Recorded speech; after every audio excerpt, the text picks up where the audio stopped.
Truckers, Part 7, Chapter 3. From the Book of Noam, Mezzanine, verses 1 to 7. Verse 1. For they did not know it, but they had brought with them the thing, which awoke in the presence of electricity, and it alone knew their history. Verse 2. For gnomes have memories of flesh and blood, while the thing had a memory of silicon, which is stone and perisheth not, whereas the memory of gnomes blows away like dust. Verse 3. And they gave it instructions, but knew it not. Verse 4. It is, they said, a box with a funny voice. Verse 5. But the thing began to compute the task of keeping all gnomes safe. Verse 6. And the thing also began to compute the task of taking all gnomes home. Verse 7. All the way home.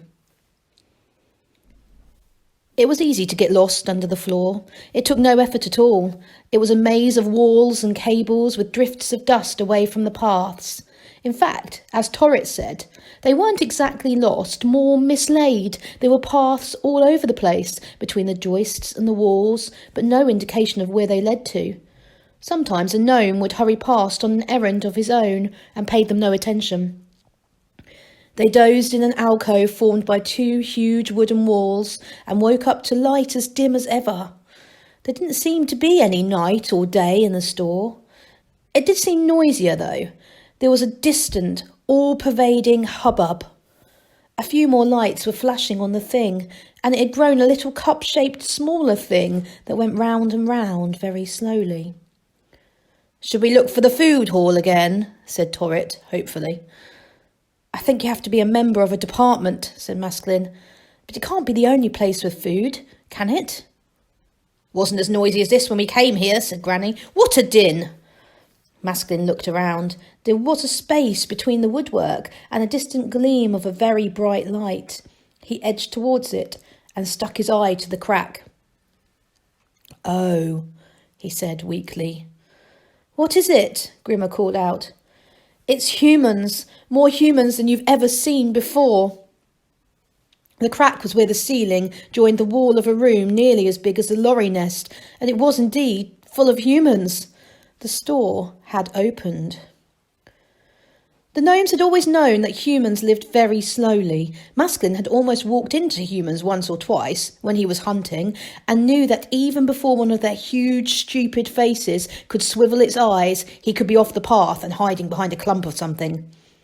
The space below was crowded with them, walking with their great, slow, clumping walk and booming at each other in their vague, deep voices. The gnomes watched, fascinated, for some time. "What are those things they're holding?" said Grimmer. "They look a bit like the thing." "Dunno," said Masklin.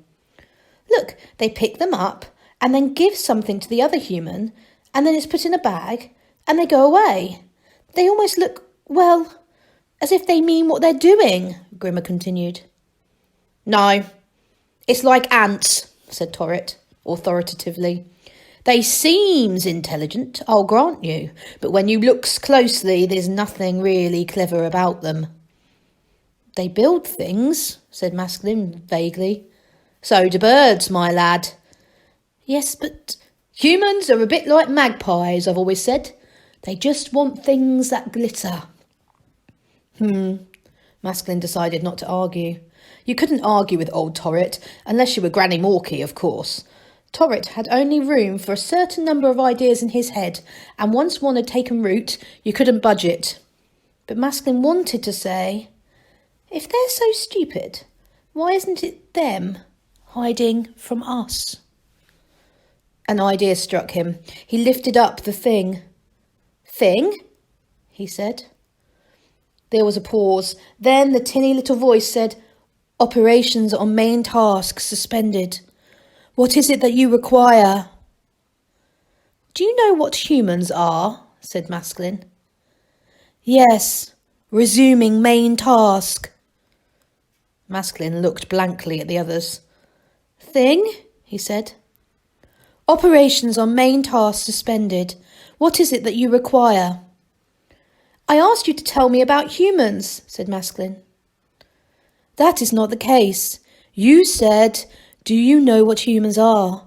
My answer was correct in every respect. Well, tell me what humans are. Humans are the indigenous inhabitants of the world you now call the store. Resuming main task. There, said Torrit, nodding wisely. I told you, didn't I? They're indigenous. Clever, yes, but basically just indigenous. Just a lot of indigenouses. He hesitated. Indigenice, he corrected himself. Are we indigenous? Said Masculine. Main task interrupted. No. Main task resumed. Of course not, said Torrit witheringly. We've got a bit of pride. Masculine opened his mouth to ask what indigenous meant. He knew he didn't know, and he was certain Torrit didn't. And after that he wanted to ask a lot more questions, and before he asked them, he'd have to think about the words he used. I don't know enough words, he thought.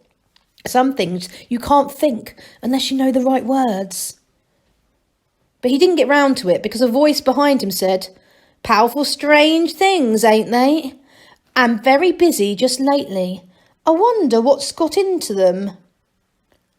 It was an elderly, rather stocky gnome, and drably dressed, which was unusual in the store. Most of his clothing was a huge apron, its pockets bulging mysteriously. Have you been spying on us? Said Granny Morky. The stranger gave a shrug. I usually come here to watch humans, he said. It's a good spot. There isn't usually anyone else here. What department are you? We haven't got one, said Masculine. We're just people, said Granny. Not indigenous either, Torrit added quickly. The stranger grinned and slid off the wooden beam he'd been sitting on. Fancy that, he said. You must be these new things I've heard about.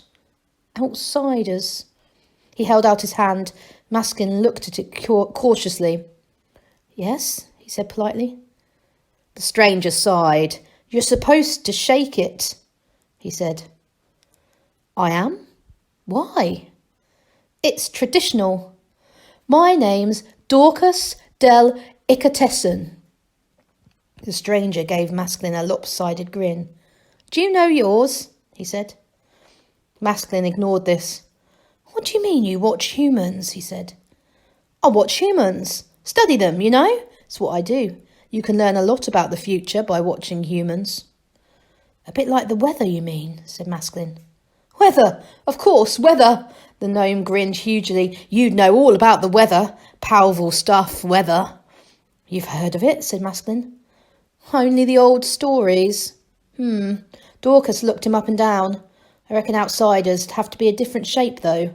Life, but not as we know it. You just come along with me. I'll show you what I mean. Maskin looked slowly around the dusty space between the floors. This was just about it. He'd had just about enough of it.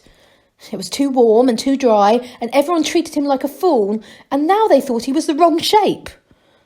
Well, he began, and under his arm the thing said, We need this person. My word, said Dorcas. What a tiny radio. They get smaller all the time, don't they?